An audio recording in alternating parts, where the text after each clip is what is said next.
حول ولا قوة إلا بالله العلي العظيم حسبنا الله ونعم الوكيل نعم المولى ونعم النصير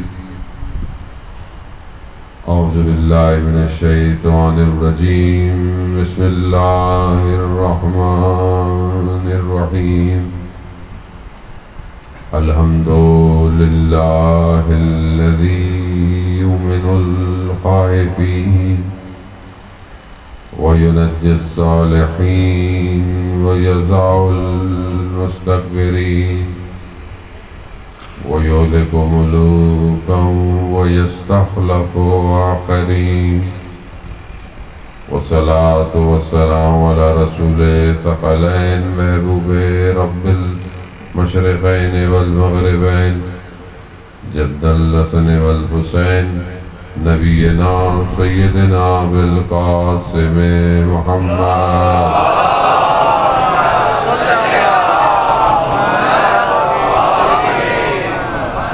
وعلى آله الطيبين الطاهرين المعصومين لا سيما بقية الله في الأرضين روحي وأرواحنا لتراب مقدمه الفداء ولعنة الله على أعدائهم أجمعين بسم الله الرحمن الرحيم رب اشرح لي صدري ويسر لي أمري واحلل عقدة من لساني يفقهوا قولي أما بعد فقد قال الله سبحانه وتعالى في كتاب الحكيم والقرآن المجيد ألا بذكر الله تطمئن القلوب صلوات بیت محمد وعلى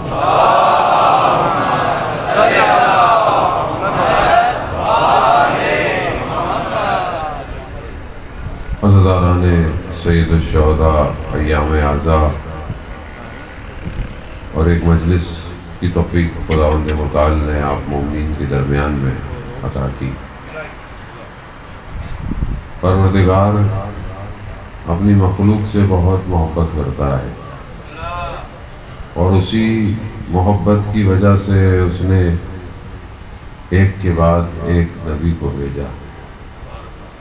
100 بھی بھیج سکتا تھا، 1000 بھی بھیج سکتا تھا، لیکن اس نے 1,24,000 انبیاء کو بھیجا اور سلسلہ چھوڑا نہیں ہدایت کا۔ آخری نبی کے بعد بھی اماموں کے سلسلے کو جاری رکھا تاکہ یہ میرے بندے گمراہ نہ ہو پائیں، اور اس گمراہی سے بچانے کے لیے پورا انتظام کیا۔ انسان کی ظرفیت دیکھی، اس کی عقل کی ارتقاء کو دیکھا اور اسی حساب سے اپنا نظام بھیجتا رہا۔ عقل کامل ہونے کی طرف بڑھتی گئی، پیغام بھی بڑھتا گیا، اور یہاں تک کہ آخری نبی حضرت محمد مصطفیٰ صلی اللہ علیہ وسلم آخری نبی کو بھیجا اور دین کو کامل کر دیا۔ لیکن خدا کی طرف بڑھنا آسان نہیں تھا، آسان نہیں ہے۔ آسان ہوتا تو انبیاء اتنی مشکلات سے نہ گزرتے، کیونکہ ہدایت کا راستہ ہمیشہ سے سخت راستہ ہے اور اسی راستے پر شیطان بیٹھا ہوا ہے، اور اس کا کام ہی سیدھے راستے سے گمراہ کرنا ہے۔ بہت سارے لوگ کہتے ہیں کہ لوگ جو خراب کر رہے ہیں الٹا کرتے ہیں، اصل میں شیطان بھٹکوں کو نہیں بھٹکاتا، شیطان اسی کو بھٹکاتا ہے جو صراط مستقیم پہ آتا ہے۔ اب یہ سمجھنا بہت ضروری ہے کہ ایک شیطان ہے، ایک سسٹم ہے، ایک نظام ہے، اور یہ کبھی بھی نہیں چاہے گا کہ لوگ اللہ کی طرف بڑھیں، اور اس نے ہمیشہ کوشش یہی کی ہے کہ اللہ کے نبی کے مقابلے میں آیا۔ جب خداوند متعال نے حضرت آدم کو خلق کیا تو شیطان کو کہا کہ سجدہ کرو، شیطان نے سجدہ نہیں کیا۔ کیوں نہیں کیا؟ کیونکہ یہ اپنے اندر اچھائیوں کو سمجھتا تھا، یہ سمجھتا تھا کہ میں نے اتنا کچھ کیا ہے، یہ مجھے ملنا چاہیے تھا۔ کیا چیز تھی کہ جس کے مقابلے میں شیطان آیا؟ یہی سمجھنا ہے جانے محترم، یہ سمجھ میں آ گیا 1400 سال کا مسئلہ حل ہو جائے گا۔ اللہم صلی علی محمد 6000 سال عبادت کی اس نے، کوئی جگہ نہیں چھوڑی اس نے یہاں اس نے سجدے نہ کی ہو۔ لیکن کیا چیز تھی کہ اتنی عبادت کے باوجود خدا کے اصل سمجھ نہیں پایا، شیطان سمجھ نہیں پایا کہ وہ جو کیلکولیٹ کر رہا ہے وہ صحیح نہیں ہے اس کی کیلکولیشن۔ اللہ نے خاک کو سجدے کا نہیں کہا اسے، اللہ نے اپنی ولایت کو تسلیم کرنے کو کہا تھا۔ میں سجدہ کرو، اب وہ سمجھا کہ نہیں میں خاک کو سجدہ کروں، نہیں خاک نہیں ہے، امر الہی ہے، خدا کہہ رہا ہے سجدہ کرو، خدا کہہ رہا ہے میں کہہ رہا ہوں اس کو سجدہ کرو۔ کیوں؟ کیونکہ ولایت کو ٹرانسفارم کیا، ولایت کو منتقل کیا، وہ نور جناب آدم کے اس کے اندر ڈالا، اور وہی جسے ملائکہ بھی دیکھ نہیں گئے۔ جو حضرت آدم کو بنا رہے تھے تو ملائکہ نے کیا کہا؟ جانے وہ قرآن کی ساری باتیں باہر سے نہیں کر رہا۔ ملائکہ نے کیا کہا؟ پروردگار کیا بنا رہا ہے؟ یہ زمین پر خون ریزی کرے گا۔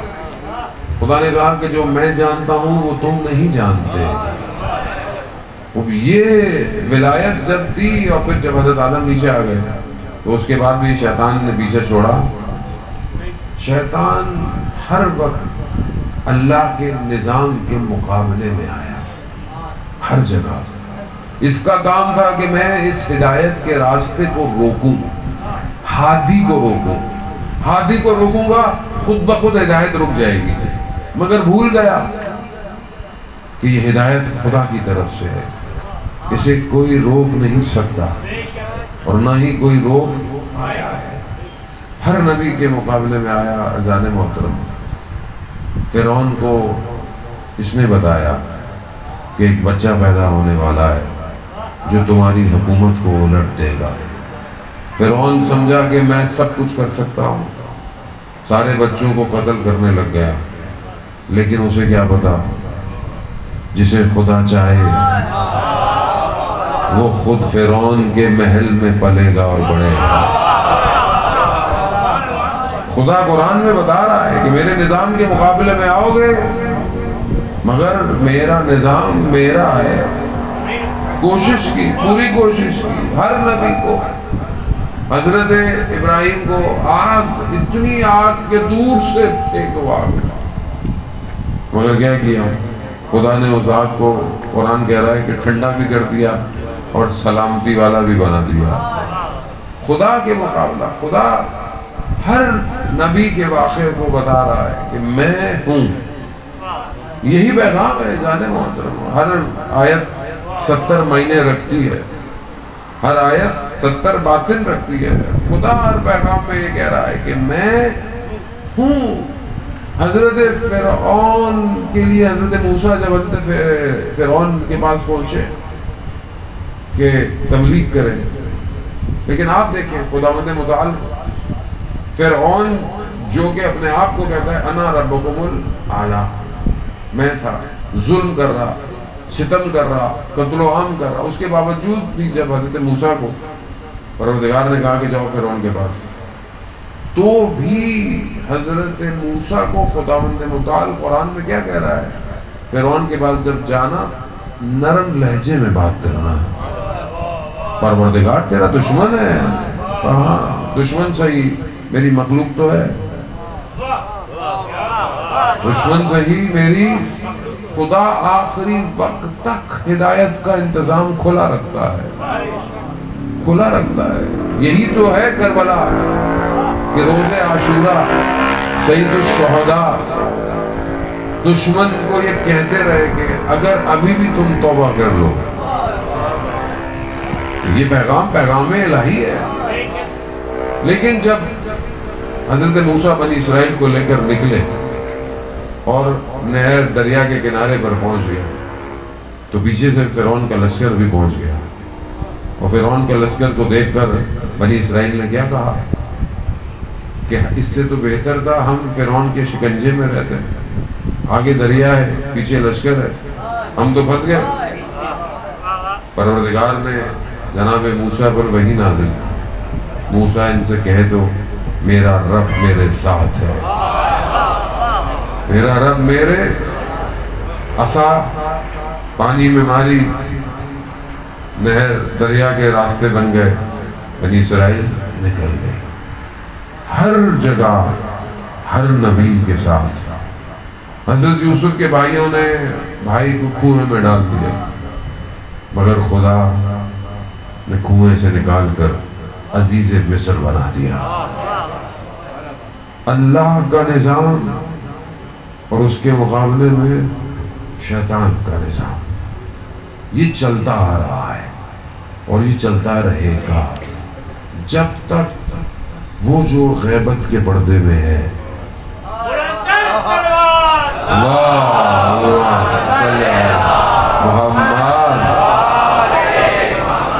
قرآن یہی بتا رہا ہے کہ اللہ کے نظام میں جس نے ساتھ دیا بے شک مر بھی جائے تو وہ مرتا نہیں ہے. خدا کہہ رہا ہے کہ میں ہوں نا ہر جگہ. ایک ایک کر کے نبی آئے اور ایک ایک کر کے نبیوں کے مقابلے میں یہ آتا رہا. جیسے ہی نور مکہ میں اترا شیطان نے چیخ ماری ہے، کیونکہ اسے پتہ چل گیا کہ اب آخری نبی آ گیا، اور آخری نبی تک جانے کی اجازت شیطان کو نہیں تھی. مگر جب اسے پتہ چلا کہ میں امت میں نفوذ کر سکتا ہوں تو بڑے آرام سے چلا گیا. پوری کوشش کی مکہ کے کفار نے کہ آخری نبی کو روکے، ہر طرف سے کوشش کی. آپ کے سامنے رسول خدا حضرت محمد مصطفیٰ صلی اللہ علیہ محمد رسول خدا نے یہی کہا نا اپنے چچا کو کہ چچا میرے دائیں ہاتھ پہ سورج رکھ دیں، میرے بائیں ہاتھ پہ چاند، مگر میں ایک قدم پیچھے نہیں ہٹوں گا. ساری کوششیں کر لی انہوں نے، لیکن جب یہ ناکام ہو گئے، تھک گئے.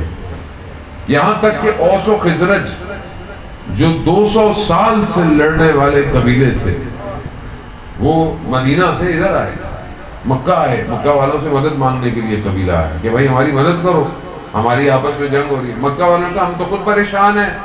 کہا کیوں؟ کہا ہمارے درمیان میں ایک شخص کھڑا ہو گیا ہے، کہتا ہے میں اللہ کا نبی ہوں، ہم تو خود پریشان ہیں، ہم تمہاری کیا مدد کریں گے. یہ دونوں مایوسی ہو کے جانے لگے. کہا مگر خبردار، کعبہ کے پاس جانا تو خیال رکھنا کانوں میں کچھ ڈال کے جانا، وہ شخص کچھ پڑھتا ہے لوگ اس کے شہر میں آ جاتے ہیں. نعوذ باللہ. دونوں کانوں میں کچھ لگا کر مکہ گئے تو ذات مقدس کو دیکھا. اب ان کو آواز تو آ نہیں رہی. اب انہوں نے آپس میں کہا کہ اگر ہم لوگ مدینہ جائیں گے اور لوگوں سے کہیں گے تو لوگوں سے کیا کہیں گے کہ یہ شخص کیا باتیں کرتا ہے. انہوں نے اپنے کانوں سے چیزوں کو اٹھایا، انہوں نے قرآن کی تلاوت سنی اور قرآن کی تلاوت سننی تھی، یہ مسلمان ہو گئے. یہی دو لوگ تھے جنہوں نے مدینہ کو تیار کیا. ایک تلاوت قلب کو بدل دیتی ہے. عزیزان موت، کفار مکہ جب تھک گئے تو کہتے ہیں رات کو یہ بیٹھے ہوئے تھے، ایسے میں شیطان انسان بوڑھا بن کر آیا اور ان سے کہا کہ پریشان کیوں ہو؟ کہا کہ ایسے ایسے. کہا تو پھر مار کیوں نہیں دیتے؟ شیطان کا آخری کام یہی ہے کہ ختم کر دو.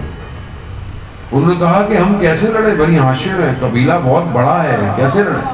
کہا ہر قبیلے سے ایک ایک فرد کو جمع کرو اور پھر حملہ کرو. انہوں نے یہی کیا. رات کی تاریکی میں رسول خدا کے گھر میں کود گئے اور اپنی طرف سے شیطان کی کیلکولیشن جو اس نے حضرت موسیٰ کے لیے کی، جو اس نے حضرت عیسیٰ کے لیے کی، سب کے لیے کی۔ یہاں پہ بھی یہی کیلکولیشن کہ ختم، نبی کو ختم کر دو کہانی، مگر اسے کیا پتا تھا کہ وہاں پر اللہ ایک نیا نظام لے کر آ رہا ہے۔ انہوں نے جیسے ہی چادر ہٹائی، نبی نہیں تھا، ایک نیا ولایت کا نظام تھا،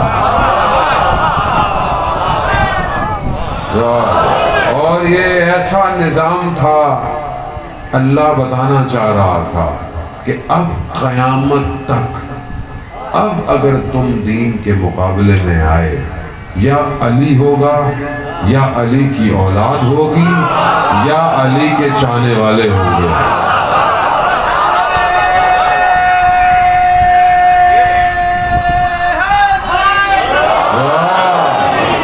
یہی ہے جنگ بدر علی، جنگ احد علی، جنگ خندق، اور خیبر میں تو 39 دن مسلمان لڑتے رہے، پہلے نہیں بھیجا، ورنہ کہتے ہیں کہ یہاں پہ بھی علی، لیکن 40ویں دن کے لیے رسول خدا نے 39ویں دن کیا کہا؟ کل علم اس کو دوں گا جو قرار ہوگا غیر فرار ہوگا۔ اللہ بھی اس سے محبت کرے گا اور وہ بھی خدا سے۔ عزیزان محترم، یہ نظام ہے، ہم نے فرقوں میں بانٹ دیا، یہ نظام الہی ہے، یہ ولایت نظام الہی ہے، یہی سسٹم ہے جو کائنات کو چلا رہا ہے، اور یہی آخر تک لے کے جائے گا۔ کیوں یزید کو صرف امام حسین سے مشکل تھی؟ کیوں مشکل تھی؟ اتنی ساری امت خاموش بیٹھی ہوئی، مسند پہ تو بیٹھ گیا تھا، سارے گورنر بھی بک گئے، ساری امت بھی خاموش، کیا مشکل تھی؟ یزید بھی جانتا تھا یہ حسین اکیلا نہیں ہے، یہ پورا نظام ہے۔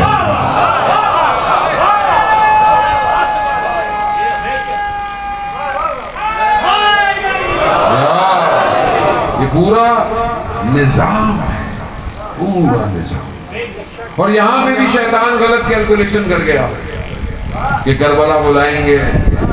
اول تو یزید نے کربلا نہیں بلایا، امام حسین نے یزید کو کربلا بلایا، خود کربلا بنائی، ایسی بنائی کہ قیامت تک کی یزیدیت کو دفنا دیا۔ وہاں بھی یہ سمجھا کہ ختم ہو جائیں گے، کہانی ختم ہو جائے گی۔ داستان شروع کربلا سے ہوئی۔ ان الحسین مصباح الہدی والسفینۃ النجات، یہ ہدایت کا چراغ، یہ وہ چراغ ہے جسے خدا نے روشن کیا ہے، اور جسے خدا روشن کرے اسے کوئی بجھا نہیں سکتا۔ آج بھی پوری دنیا میں یہ چراغ لوگوں کو ہدایت کی طرف لا رہا ہے۔ یہ نظام ہے، اس کو فرقوں میں مت بانٹے۔ حسین سب کا ہے، امام حسین کسی فرقے کا نہیں ہے۔ ہدایت کا مقصد کیا ہے؟ پروردگار کہتا ہے میں نے تمہیں بنایا اس لیے کہ تاکہ تم میری بندگی کرو، اپنے لیے پروردگار نے بنایا۔ حدیث قدسی ہے، اے بنی آدم، میں نے تمام مخلوقات کو تمہارے لیے خلق کیا، مگر تمہیں میں نے اپنے لیے خلق کیا۔ 1,24,000 کو بھیجا میری طرف آؤ، انبیاءوں کے وصیوں کو بھیجا میری طرف آؤ۔ امام حسین کربلا آئے، لا الہ الا اللہ باقی رہے۔ آج ہم اپنی زندگی میں دیکھیں جانے محترم، ہماری زندگی میں لا الہ الا اللہ کہاں ہے؟ کتنا ہے خدا؟ ہماری زندگی میں خدا کتنا ہے؟ قرب الہی کہاں ہے ہماری زندگی میں؟ کیوں انبیاء ہے؟ وہ ایک سجدہ جسے تو گرہ سمجھتا ہے 1000 سجدوں سے دیتا ہے آدمی کو نجات۔ سید الشہداء نے دشت کربلا میں تیروں کے سایوں میں سجدہ کیا۔ کیا میری زندگی میں سجدہ ہے؟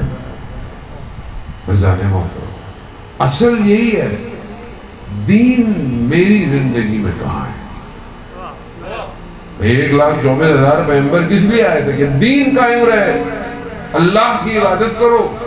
لوگوں نے بت بنائے، لوگوں نے آگوں کی پوجا کرنا شروع کر دی، چاند ستارے، مگر اللہ اپنے نبیوں کو بھیجتا رہا تاکہ یہ میری عبادت کرو، میں خالق ہوں تمہارا۔ آج ہماری زندگی میں خدا کی عبادت کتنی ہے؟ وَمَا خَلَقْتُ الْجِنَّ وَالْإِنسَ إِلَّا لِيَعْبُدُونِ، میں نے جن اور انس کو خلق نہیں کیا مگر سوائے بندگی کے۔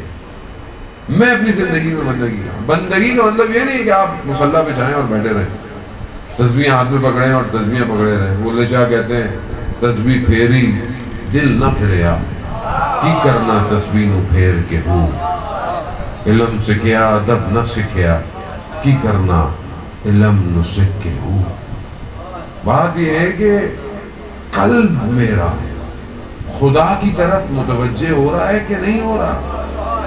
اصل یہی ہے، یہی چیز واپس آنے والی ہے، اور وہ جو غیبت کے پردے میں ہے اسے پاکیزہ قلوب چاہیے۔ برائے ظہور امام زمانہ بلند تر صلوات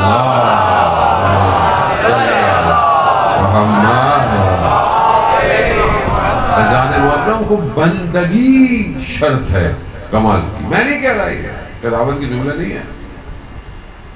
بہت بوڑھا شخص ہے 95 سال کا، عنوان بصری، مدینہ میں رہتا ہے، دوسرے مسلک سے اسے پتہ چلتا ہے کہ رسول کا ایک نواسہ ہے جو مدینہ میں رہتا ہے۔ کون ہے؟ امام جعفر صادق علیہ السلام۔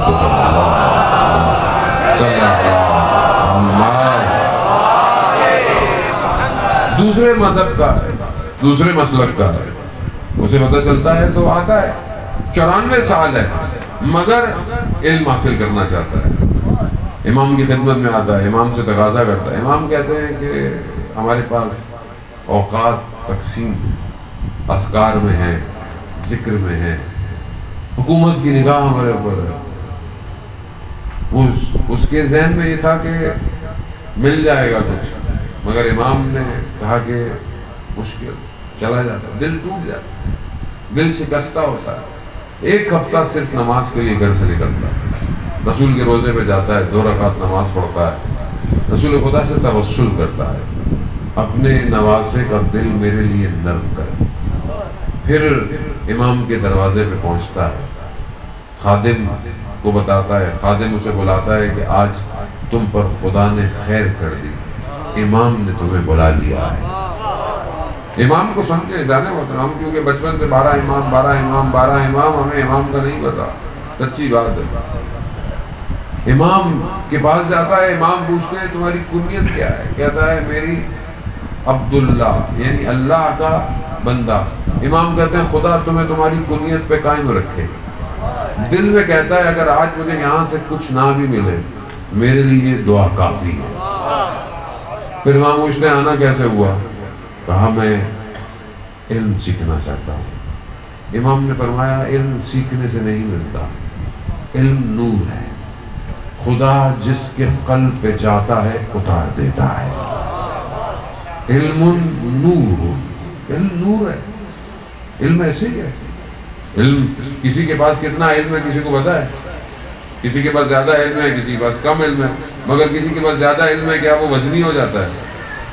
علم کہیں اور ہے، علم ظاہر سے نظر نہیں آتا، اس لیے کہتے ہیں نا ڈونٹ جج بک بائی اٹس کور، کتاب کے کور سے کتاب کو نہ دیکھو، اندر کیا ہے کچھ اور ہے۔ اس لیے ظاہر میں بھی ہمیں نہیں دیکھنا چاہیے، ہم ظاہری دنیا کے ماننے والے ہیں، مادی دنیا جو نظر آتا ہے اسی کے پیچھے بڑھنا شروع کر دیتے ہیں۔ امام نے پھر اس کو ایک جملہ کہا کہ علم کے لیے بندگی شرط ہے، بندگی کرو، بندگی کے لیے۔ پھر امام نے شرط، حدیث بہت طولانی ہے، میں اس طرف آپ کو لے کے جانا نہیں چاہتا۔ عزیزان محترم 3 چیزیں امام نے بتائیں اور ہم اپنی زندگی میں دیکھیں یہ 3 چیزیں ہیں یا نہیں۔ امام نے کہا پہلی چیز بندگی اور عبودیت کے لیے کہ تمہارا مالک پروردگار ہے، تم کسی چیز کے مالک نہیں، جو کچھ تمہارے پاس ہے اس کا مالک وہ ہے۔ اب ہماری زندگی میں جو کچھ ہے ہمارا مالک کون ہے؟ جان، میری مال، میری اولاد، اصل مالک کون ہے؟ پروردگار۔ جب مالک کوئی چیز مانگے تو پھر کیا کرے آدمی؟ لیکن میں کہتا تو ہوں، مانتا نہیں ہے۔ میں تو یہ سمجھتا ہوں میرا ہے، آنکھیں میری ہیں، ہاتھ میرا ہے، زبان میری ہے، اپنی مرضی سے استعمال کرتا ہوں، بغیر مالک کی مرضی کے آنکھیں استعمال کر رہا ہوں۔ قیامت والے دن، اسی دن آنکھیں خود کہیں گی مالک سے، اس نے مجھے یہاں دکھوایا۔ زبان خود کہے گی مالک کو، اس نے مجھ سے یہ بلوایا۔ قدم خود کہیں گے، اس نے مجھے یہاں چلوایا۔ کیا جواب دیں گے؟ اصل مالک پروردگار ہے۔ کربلا یہی تو دکھا رہی ہے۔ سید الشہداء نے کیا کہا؟ چاہے 18 سال کا بیٹا ہو، پروردگار مالک تو ہے۔ 6 مہینے کا بچہ ہو، پروردگار مالک تو ہے۔ اپنی زندگی میں اصل مالک پروردگار ہے۔ کیا ہم واقعاً اس کی حکومت میں زندہ رہ رہے ہیں کہ نہیں رہ رہے ہیں؟ دوسری چیز امام فرماتے ہیں کہ اصل مدبر پروردگار ہے۔ تدبیریں، پلاننگ پروردگار کی ہے۔ تم مدبر نہیں ہو، تم اپنی زندگی میں کوشش کر سکتے ہو، لیکن اصل پلانر وہی ہے۔ اب انسان کی زندگی میں جب کوئی حادثہ ہو جاتا ہے تو انسان چیخنا شروع کر دیتا ہے، اللہ یہ کیا کر دیا، وہ کیا کر دیا۔ ہمارا کام کوشش کرنا ہے، محنت کرنا ہے، لیکن اصل چیز اس کی مرضی ہے، جو وہ چاہے۔ تیسری چیز امام فرماتے ہیں کہ جس چیز سے خدا نے منع کیا ہے اسے چھوڑ دو، اور جس چیز سے کہا ہے اسے انجام۔ کہا یہ 3 شرطیں ہیں، اپنے اندر دیکھو تو تم تقوی کے پہلے درجے پر ہو۔ ابھی پہلا درجہ ہے یہ، ابھی تقوی آگے بہت ہے، پہلا درجہ۔ ہم اپنی زندگی میں دیکھیں جانے محترم، ہماری زندگی میں بندگی اور عبودیت کہاں ہے؟ کتنی پرسنٹیج ہے؟ جانے محترم، ہم نے ایک نہ ایک دن خدا کی بارگاہ میں جانا ہے، ہم چاہیں یا نہ چاہیں، اس کی بارگاہ میں پہنچنا ہے۔ کیا جواب دیں گے پروردگار؟ اللہ کہے گا میں نے تمہارے لیے 1,24,000 بھیجے، تم نے کیا کیا؟ اگر آج معاشرہ وہ نہیں ہو رہا جیسا اللہ نے بھیجا سسٹم، تو پھر ہم کر کیا رہے ہیں اپنی زندگی میں؟ ہم لوگ کتنی دیر رہیں گے؟ یہ کتنی دیر کا سفر ہے؟ مولا متقین حضرت علی ابن ابی طالب علیہ السلام، اللہ صلی اللہ محمد، امام فرماتے ہیں اس دنیا تمہارے لیے مسافر خانہ ہے۔ مسافر خانے سے دل نہیں لگاتا۔ اب یہاں سے آپ چکر جائیں، رستے میں اتریں، کسی ہوٹل میں رکیں، تھوڑی دیر بیٹھیں، ہوٹل میں بڑا اے سی لگا ہو، اچھی کرسیاں ہوں، آپ بولے نہیں میں تو یہیں رہوں گا، ہوٹل والا بھی کہے گا بھائی نکلو یہاں سے، بند کرنا ہے مجھے، نہیں میں یہیں رہوں گا۔ گھر والے بولیں گے بیٹا دماغ ٹھیک نہیں ہے، چلو ہم نے چکر جا رہے ہیں۔ ہم بھی یہی کر رہے ہیں۔ امام کہہ رہے ہیں یہ دنیا مسافر خانہ ہے، یہاں دل نہیں لگانا، لیکن ہم نے ایسا دل لگایا ہوا ہے کہ دل باہر ہی نہیں نکل رہا۔ جوان کا دل تو اتنا کمزور ہے، موبائل کی اسکرین پہ اسکریچ آ جائے تو ٹوٹ جاتا ہے، ایسا ہی نا، جوان کا دل تو اتنا کمزور ہے۔ جانے کو ہم اس دنیا سے اتنا جڑ گئے ہیں کہ ہم سے چھوڑا نہیں جا رہا دنیا کو، رغبت اتنی ہو گئی ہے دنیا سے، یہ رغبت نہیں نکلنے دے گی امام کے لیے۔ جنہوں نے امام کو بلایا تھا 12,000 18,000 خط دے کر، کیوں نہیں آئے؟ کربلا، دنیا، اور ہر شخص کی دنیا الگ ہے، ہر شخص اپنی دنیا میں پھنسا ہوا ہے۔ عزیزان محترم، ہماری دنیا کہاں ہے؟ میری دنیا الگ ہے، آپ کی دنیا الگ ہے، اور ہم اسی دنیا میں گرفتار ہیں۔ اس کا مطلب یہ نہیں کہ آپ بولے میں نکل جاؤں، میں ایک کمرے میں بیٹھ جاؤں، مولانا صاحب نے بول دیا بھائی دنیا چھوڑ دو، تسبیحاں پکڑ لو، مسلے اتارو، نہیں۔ اگر یہ ہوتا تو پھر شریعت یہی ہوتی۔ شریعت وہی ہے جو پیغمبر نے فرمائی ہے۔ عزیزان محترم، بعض اوقات ہم کہتے ہیں اپنے بزرگوں کے، بعض لوگوں کے بارے میں، بعض لوگوں نے مشہور بھی کیا ہوا ہے، حقیقت تو خدا ہی جانتا ہے۔ اصل شریعت، اصل دین وہی ہے جو پیغمبر کا دین ہے۔ آپ نے وہ واقعات نہیں سنے کہ کچھ لوگ اصحاب جو تھے وہ جنگلوں میں چلے گئے، سب کچھ ترک کر کے، گریا، عبادت. رسول خدا کو پتہ چلا کہ ایسے لوگ چلے گئے ہیں، خوف سے. ظاہر جب آیات اترتی تھی جہنم کی تو خوف آتا تھا، لوگ چھوڑ دیتے تھے. تو رسول خدا نے بولا وہ یہ کیا کر رہے ہو؟ کہا کہ بس دنیا کو چھوڑ کے. کہا نہیں، یہ اسلام نہیں ہے. اسلام رہبانیت کا دین نہیں ہے کہ ترک کر کے چھوڑ کر نکل جاؤ. اسلام مدنی ہے، معاشرے میں رہو. معاشرے میں رہ کر دو بنی اسرائیل کے بھائیوں کا ذکر، ایک پہاڑوں میں چلا گیا عبادت کرتا، ایک بازار میں دکان کھول کے بیٹھ گیا. دونوں چرواہا پہاڑوں پہ چڑھا بھیڑ کو چڑھواتے بکریوں کو لے کر. جو بھائی پہاڑوں میں عبادت کر رہا تھا اس سے ملاقات ہوئی. اس نے کہا میرا بھائی کیسا ہے؟ کہا اس کی تو دکان ہے. کہا اچھا جب نیچے جانا دوبارہ شہر تو مجھ سے کچھ لیتے جانا. اس نے بولا ٹھیک ہے. اس نے چھاننی دی، چھاننی جس میں آپ چائے یا پانی چھان، پانی نیچے نہیں جاتا ہے، چیز اوپر رہ جاتی ہے. چھانی میں پانی ڈالا، پانی نیچے نہیں گیا. کیوں نہیں گیا؟ عبادت کرتا تھا، کرامات تھی اس کے پاس، عبادتیں کر کر کے کرامتیں آ گئی. چھانی لے کر بھائی کے پاس گیا. بھائی نے چرواہے سے کہا کہ جب صبح اوپر جانا تو مجھ سے بھی کچھ لیتے جانا. بولا ٹھیک ہے. اس نے کیا دیا؟ اس نے کپاس، کاٹن، اس کے اوپر آگ کے انگارے. آگ کپاس کو کھا جاتی ہے مگر آگ نے کپاس کو کچھ نہیں کہا. جب اوپر لے کے گیا تو بھائی پریشان ہو گیا. کہا میں یہاں پہاڑوں میں اتنی عبادت کر کر اس مقام پہ پہنچا ہوں، یہ نیچے بازار میں کھڑا ہو کے کیا کر رہا ہے؟ اس نے اپنا بستر لپیٹا، نیچے آیا. بھائی سے پوچھا کیا ماجرا ہے؟ بھائی نے بولا وقت آنے پہ بتاؤں گا. وقت گزر گیا، دونوں دکان پہ کھڑے ہوئے ہیں. جس کی دکان تھی وہ کہیں چلا گیا. اتنی دیر میں دکان پر ایک خاتون خریدار آئی. خاتون کے ہاتھ کو دیکھا. وہ جو بھائی دوسرا تھا، شیطان نے وسوسہ کیا اور اس نے ہاتھ لگا دیا. ہاتھ لگنا تھا، چھانی سے پانی گرنا شروع ہو گیا. وہ بھائی واپس آیا.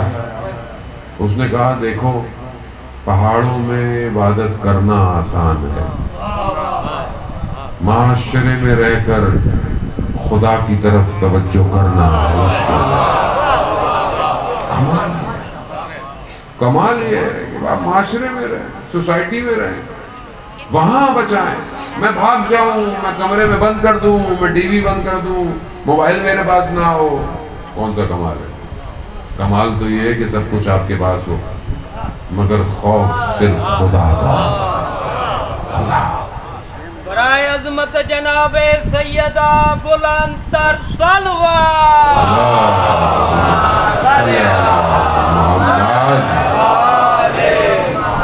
اصل توجہ یہی ہے. میں جہاں بھی رہوں میری توجہ پروردگار پہ رہے کہ خدا دیکھ رہا ہے. عزیزان محترم، ہم آپس میں جمع ہوتے ہیں، بہت اچھے ہیں، لیکن ہم اپنی تنہائی میں کیسے ہیں؟ ہم اپنی خلوت میں کیسے ہیں؟ ہم اپنے گھر میں کیسے ہیں؟ باہر تو ایک دوسرے سے اخلاق سے ملتے ہیں، گھر میں کیسے ملتے ہیں؟ بچوں کے ساتھ کیسے؟ اسلام یہی ہے. اسلام صرف باہر مسجد میں اور ممبر میں یا مسجد میں امام بارگاہ میں تو نہیں ہے. اصل اسلام تو سوسائٹی کے اندر ہے. معاشرے میں میرا کردار کیسا ہے؟ لوگ مجھے کیسا سمجھتے ہیں؟ لوگ مجھے کیسا پہچانتے ہیں؟ میں اپنے والدین کے ساتھ کیسا؟ آپ دیکھیں خلوص اور اخلاص شیخ عباس قمی کا. شیخ عباس قمی کون ہے؟ جنہوں نے مفاتیح الجنہ لکھی، ایک کتاب. باقی تو منازل الاخرہ، نفس المحموم، بہت ساری کتابیں انہوں نے لکھی. مقتل کی کتاب لکھی، حدیث و روایت. مفاتیح وہ کتاب ہے جو پوری دنیا میں ہر زبان کے اندر زیارتوں کی، دعاؤں کی، مناجات کی کتاب ہے، کمپائل کیا. جتنی موبائل میں اپلیکیشن ہے پوری دنیا میں وہ سب مفاتیح سے بنی ہوئی ساری. آپ سوچیں بندے کا اخلاص کیسا تھا. باپ مسجد سے گھر آئے، کہا بیٹا نماز کے بعد جو مولانا وہاں پر ایک حدیث پڑھتے ہیں نا، ایک تقریر کرتے ہیں، بہت اچھی کرتے ہیں، کاش بیٹا آپ بھی ویسی تقریر کرتے. وہ عالم جس کتاب سے پڑھتے تھے وہ شیخ عباس قمی کی کتاب تھی. لیکن یہ نہیں کہا انہوں نے کہ بابا وہ میری کتاب سے پڑھتا ہے، کہا بابا میرے حق میں دعا کیجیے گا۔ کس مقام پر پہنچ گیا معاملہ۔ طالب علم کہتے ہیں کہ رات کو، آج نہیں پرانا دور ہے، اتنی لائٹیں نہیں تھی مشہد میں، مشہد رات کو جب ہم مشہد فجر سے پہلے جاتے تھے نا، اتنا اندھیرا ہوتا تھا ہم دیواروں کو پکڑ کر حرم جاتے تھے۔ ہم نے ایک رات دیکھا کہ کوئی ہمارے آگے جا رہا ہے جس کے وجود سے نور نکلتا ہے اور پھر بجھ جاتا ہے، پھر نکلتا ہے، پھر روشن ہوتا ہے، پھر ہم قریب گئے تو شیخ عباس قمی تھے۔ ہم نے پوچھا کہ یہ ماجرا کیا ہے؟ کہا جب میں لا الہ الا اللہ کہتا ہوں میرے وجود سے نور نکلتا ہے۔ خلوص احترام ہے، اخلاق ہے۔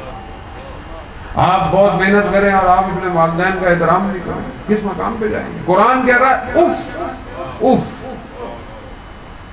میرے چھٹے امام فرماتے ہیں اللہم صلی علی محمد امام فرماتے ہیں اگر اف سے کم کوئی لفظ ہوتا قرآن اس کو بھی لے کر آتا، لیکن آج کی نوجوان نسل جو ہے وہ کہتی ہے نہیں آپ کو کیا پتا، آپ پرانے زمانے کے ہیں۔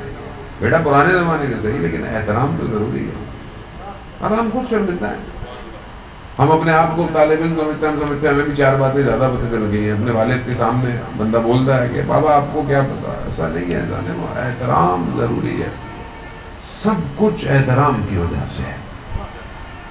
ٹھیک ہے بزرگ ہیں، آپ پیار سے بات کر سکتے ہیں، سمجھا سکتے ہیں، احترام ضروری ہے۔ آپ احترام دیکھیں نا، اہل بیت میں احترام سکھایا، کیا احترام ہے۔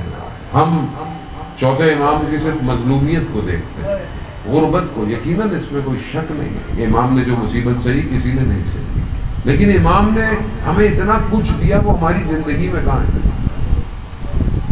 امام نے، اب امام کا لقب کیا ہے؟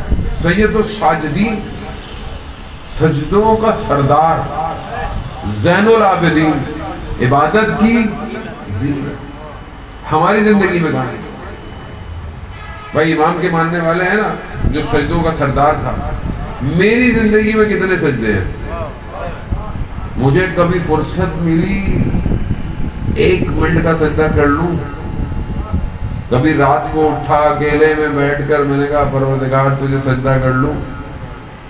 اور جو امام نے ہمیں دیا ہے وہ ہمارے پاس ہے۔ امام نے ہمیں کیا دیا؟ صحیفہ سجادیہ۔ پوری زندگی گزر جائے اور انسان صحیفہ سجادیہ نہ کھولے، یہ ظلم ہے اپنے اوپر۔ انی کنتو من الظالمین، میں نے ظلم کیا اپنے اوپر۔ بہت بڑے مصر کے مفتی تھے طنطاوی غالباً، آیت اللہ بروجردی نے ان کو صحیفہ سجادیہ بھیجی، صحیفہ سجادیہ دعاؤں کی کتاب بھیجی۔ انہوں نے جب کھولی انہوں نے کہا آپ نے ہم پر ظلم کیا، اتنے عرصے سے آپ نے اس خزانے کو ہم سے دور رکھا۔ ہم نے کھولا، کتنی دعائیں، 20ویں جو دعا ہے اس کا نام ہے دعائے مکارم الاخلاق۔ ہمارے ایک استاد کو 4 سال لگے اس دعا کی شرح کرنے میں، 4 سال۔ ہماری زندگی میں ٹائم ہی نہیں ہے دعا بول لیں، دعا پڑھ لیں۔ موبائل آپ کے ہاتھوں میں، کوئی کتاب خریدنے کی ضرورت نہیں، موبائل میں اپلیکیشن ہے، شیعہ ٹول کٹ ڈاؤن لوڈ کریں، امامیہ ایپ ڈاؤن لوڈ کریں، ڈیوائن پرز ڈاؤن لوڈ کریں، اردو کے اندر پڑھیں، صحیح پہ سے چلیں، ایک کلک کہنا یار، کلک۔ انسٹاگرام، ٹک ٹاک، یوٹیوب، فیس بک، کتنا اوپر نیچے کر رہا ہوں میں صبح شام۔ قیامت والے دن انگلی بھی تو کہے گی اس نے قرآن کو اوپر نیچے کیا ہی نہیں موبائل میں، کیا کہوں گا، کیا کہوں گا۔ اور جب میری زندگی میں اوریجنل کانٹینٹ نہیں ہوگا، یہ اوریجنل ہے نا، یہ اوریجنل ٹیکسٹ ہے، میں جو باتیں کر رہا ہوں تقریر ہے، تقریر ہے۔ اصل چیز تو وہ ہے جو کالا معصوم ہے۔ کالا معصوم میری زندگی میں کتنا ہے؟ اب یہ ہماری زندگی میں کالا امام جعفر صادق علیہ السلام، اللہم صلی علی محمد۔ امام سے کسی نے پوچھا مولا آپ اپنا دن کیسے شروع کرتے ہیں؟ چھڑے من. کون ہے؟ ہمارے مکتب کا بانی ہے، مکتب جعفریہ اعلیٰ امام صادق ہے. کہا آپ مولا اپنا دن شروع کیسے کرتے ہیں؟ امام نے کہا میری زندگی کے 4 اصول ہیں. پہلا اصول یہ ہے کہ جو ذمہ داری خدا نے میرے کاندھوں پہ لکھی وہ کوئی اور ادا نہیں کر سکتا، وہ میں نے کرنی ہے. کہا دوسرا، کہا کہ جو رزق پروردگار نے میرا لکھا ہے وہ کسی اور کو ملنے والا نہیں ہے. پروردگار میرا ہر روز ایک قدم موت کے قریب جا رہا ہے، میں اس کے لیے تیار. اور خدا میرے اعمال کو دیکھ رہا ہے تو میں خود اپنے اعمال کی حفاظت کر رہا ہوں. 4 اصول. میری زندگی موت کی طرف بڑھ رہی ہے، میں تیار ہوں. خدا نے میرا رزق لکھا ہے لیکن پھر بھی میں پریشان ہوں. سب سے زیادہ انسان کی تو پریشانی کس لیے؟ رزق کے لیے. جب تک دیکھیں معصوم کے اقوال پر زندگی نہیں گزاری جائے گی. اب آپ دیکھیں نہج البلاغہ، اب آپ بولیں مولانا صاحب نے تو آپ ہمیں پینشن میں ڈالنے آئے. میں خدا نہ خواستہ نہیں، آپ مجھ سے بہت اچھے ہیں، آپ کے دل پاک ہیں. اور سید الشہداء کی مجلس میں آنا آسان نہیں ہے. جسے امام بلائیں. پہلے ایک اور آپ کو حدیث سناتا ہوں. قال امام صادق علیہ الصلوۃ والسلام، صلی اللہ علیہ. امام کا قول ہے. امام فرماتے ہیں کہ عرش سے 3 لوگوں کو امام حسین دیکھ رہے ہیں. 3 طرح کے لوگ. عرش سے قال امام صادق ہے، خطابت نہیں ہے. 3 طرح کے لوگوں کو. ایک وہ جو میرا زائر ہے، جو میرا زائر ہے امام حسین اسے دیکھ رہے ہیں. انشاءاللہ اللہ کرے کہ جلدی یہ حالات بہتر ہوں اور زائرین بائی روڈ جو ہے وہ جا سکیں. کہا دوسرا وہ شخص جو میرے لیے گریہ کرتا ہے، امام اسے دیکھ رہے ہیں. آپ یہاں بیٹھے ہیں، امام آپ کو. تیسرا وہ شخص جو مجلس کو قائم کرتا ہے، مجلس کے لیے تیاری کرتا ہے، امام اسے دیکھ رہے ہیں. تو آسان نہیں ہے. آپ کے دل پاک ہیں، آپ یہاں بیٹھے ہیں. اور ویسے بھی کرم امام حسین کا، ہمارا کرم نہیں ہے. یہ امام حسین کا. میں نے کون سی اتنی محنت کی جو میں یہاں بیٹھا ہوں؟ یہ تو ان کا کرم ہے. آپ نے بھی، ہم کتنی محنت کرتے ہیں، پورا سال لگے، دیکھیں فرش عزا ہوتی ہے ہم آ جاتے ہیں بغیر دعوت کے آتے ہیں. کوئی بلائے نہ بلائے کیا لینے آتے ہیں.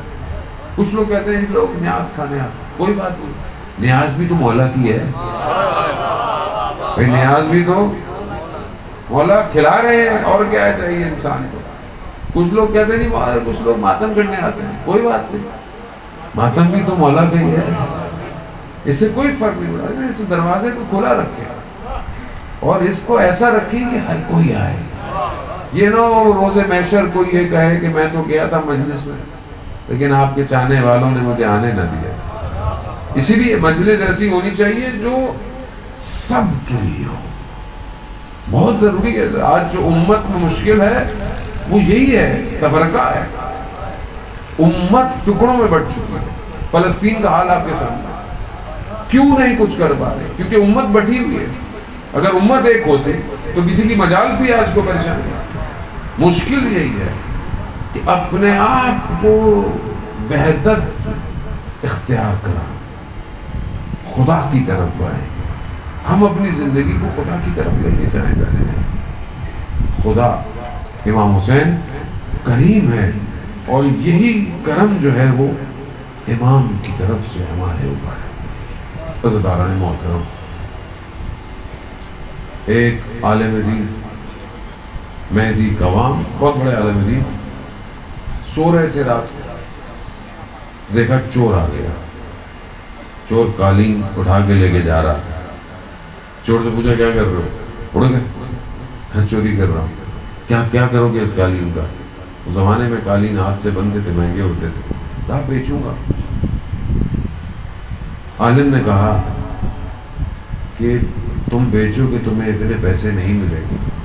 میں تمہیں یہ ہبہ کرتا ہوں، ہدیہ کرتا ہوں. بازار میں فلانی دکان پہ جانا اور میرا نام لینا، تمہیں زیادہ پیسے ملیں گے. بیچ دیا. بعد میں وہ شخص اس سے بیچ کے کاروبار کیا اور اپنے زمانے کا زاہد ترین شخص بن گیا. اخلاق، کردار. مجلس پڑھ کے آ رہے تھے شہر کے ایک ہی جگہ سے، بڑا ان کو پیکٹ میں بڑے پیسے ویسے ملے، ہدیہ ملا، اچھے خاصی رقم ملی. آ رہے تھے، دیکھا رستے میں ادھر دیکھا کہ ایک خاتون کھڑی، طاغوت کا زمانہ ہے، انقلاب نہیں آیا تھا، طاغوت کا زمانہ.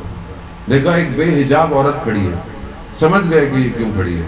اپنے شخص کو بھیجا، جاؤ اس کو بلا کے لاؤ. وہ بھی گھبرایا کہ میں اس کو کہاں سے بلا کے لاؤں، اس کا لباس ٹھیک نہیں ہے، پتہ نہیں کیوں آغا بلا رہے ہیں. کہا نہیں، بلا کے لاؤ. بلا کے لایا. کہا کیا مشکل ہے؟ کہا گھر میں پیسوں کی تنگی ہے، اس لیے یہ کام کرتی ہوں. سارے پیسے مجلس کے اٹھائے. کہا میں نے گنے نہیں ہیں، مگر یہ پیسے حسین کے ہیں. جب تک یہ پیسے ختم نہ ہوں گھر سے باہر نہ نکلو. وقت گزر گیا. کربلا زیارت پہ پہنچے. بین الحرمین سے حرم میں جا رہے تھے.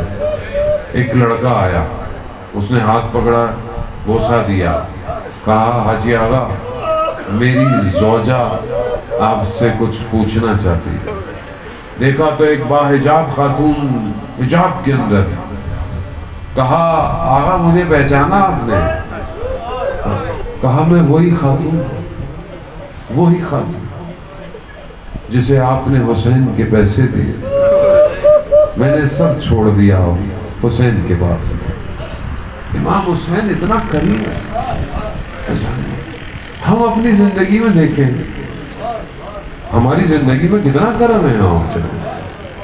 جس کے پاس حسین ہو اسے کسی چیز کی ضرورت نہیں ہونی چاہیے. ان الحسین مصباح الہدی والسکینۃ والنجاۃ. ہم اپنی زندگی میں دیکھیں، میں اپنی زندگی دیکھتا ہوں، کرم حسین کا. کچھ نہیں آتا تھا، کچھ نہیں، بس یہ تھوڑی سی نوکری ہے جس نے عزت بھی دی ہوئی ہے، شہرت بھی دی ہوئی ہے. اپنا کچھ نہیں، سب امام حسین. ایک عالم دین رات کی تاریکی میں مجالس پڑھ کے آ رہے، ایک شخص نشے میں مل گیا. کہا شیخ کہاں سے آ رہے ہو؟ کہا مجلس پڑھ کے آ رہا ہوں. کہا کبھی ہمارے لیے بھی مجلس پڑھ لو. اب انہوں نے بولا میں اس سے کیا بحث کروں. تو میں نے کہا کہ دیکھو مجلس کے لیے ممبر ضروری ہوتا ہے. کہتے ہیں وہ شخص جھک گیا. کہا میری کمر پہ بیٹھ جائے. کہتے میں جیسے ہی بیٹھا اور میں نے صرف بسم اللہ پڑھی، وہ کانپنے لگا. میں نے کہا کہ یہ گر نہ جائے تو میں ہٹ گیا. اب وہ اٹھا تو اس کی آنکھوں میں آنسو تھے، رو رہا تھا. میں نے کہا میں جاؤں. کہا میں گھر تک چھوڑ آتا ہوں آپ کو. گھر تک آیا، جیسے ہی میں اندر جانے لگا کہا شیخ ایک سوال پوچھوں؟ میں نے کہا ہاں پوچھو. کہا کیا قیامت والے دن ممبر حسین جہنم میں جلایا جائے گا؟ کریم حسین ہے، کرم کی انتہا حسین ہے. عزیزان محترم، سفر کے ایام مسائل آپ نے سنے. لٹا ہوا کارواں شام کے زندان میں. بہت حسرت ہے نا آپ کے دلوں میں کربلا جانے کی. اس بچی سے پوچھیں جو واپس نہ جا سکے، نہ جا سکے. روز عاشور امام حسین ودا کر کر نکلے، اپنی بہن سے ودا کر کر خیموں سے نکلے. سواری چلنے لگی، دیکھا سواری رک گئی ہے. امام نے کیا دیکھا؟ ایک چھوٹی سی بچی سواری سے لپٹ کے کھڑی ہوئی ہے. بیٹیوں والے آپ بھی ہیں، بیٹیوں والا میں بھی ہوں. چھوٹی بچی سب سے آخر میں اپنے باپ سے ملتی ہے. سب جب مل لیتے ہیں نا، چھوٹی بیٹی آخر میں، جن کی بیٹیاں نہیں ہیں خدا ان کو بیٹی دے، تو آپ کو پتہ چلے سکینہ کسے کہتے ہیں۔ پہنچ تو نہیں سکتے اس در تک، تھوڑا محسوس تو کر سکتا ہے یار۔ امام حسین نے دیکھا بچی، یہ بچی کون ہے؟ یہ چھوٹی سی بچی ہے، لیکن صبح سے دیکھ رہی ہے، کبھی بھائی علی اکبر کا بدن آ رہا ہے، کبھی بھائی اونو محمد آ رہے ہیں، کبھی قاسم کا بدن آیا، چچا عباس کا تو بدن بھی نہیں آیا، صبح سے دیکھ رہی ہے۔ آپ سوچیں اس بچی کا دل کتنا بڑا ہوگا۔ اب جب اس نے دیکھا کہ بابا بھی جا رہے ہیں، اسے یقین تھا بابا واپس نہیں آئیں گے۔ اس نے بابا سے کہا کہ بابا ہمیں مدینہ واپس چھوڑاؤ۔ بہت حسرت تھی اس بچی کو مدینہ جانے کی۔ یہ شام کے زندان میں بھی کہتے ہیں اپنے بھائی سے یہی پوچھتی تھی، بھیا یہ پرندے کہاں جاتے ہیں رات کو؟ بہن اپنے گھروں کو جاتے ہیں، بھیا ہم کب گھر جائیں گے؟ حسرت کھا گئی۔ امام نے گلے لگایا، بچی نے بہت گریہ کیا، امام نے کچھ کہا، بچی خاموش ہو۔ روز عاشور گزر گئی، کیسے گزری یہ خدا جانتا ہے۔ عزیزان محترم، مصیبتیں بڑی، اس دن کی بڑی مصیبت ہے۔ جب ذوالجناح واپس آئی، بیویاں سمجھی امام آئے، مگر جیسے ہی دیکھا ذوالجناح خالی تھا۔ کہتے جناب زینب نے بڑا دیکھا بھائی نظر آ جائے، لیکن دشمن نے گھیرا ایسے ہوا تھا، بھائی نظر نہ آیا، اسی لیے دل زینبیہ پر چڑھی، مگر جب پہنچی تو دیر ہو چکی تھی۔ شمر جالس علی صدر، شمر سینے پہ بیٹھا، خند خنجر چلا رہا۔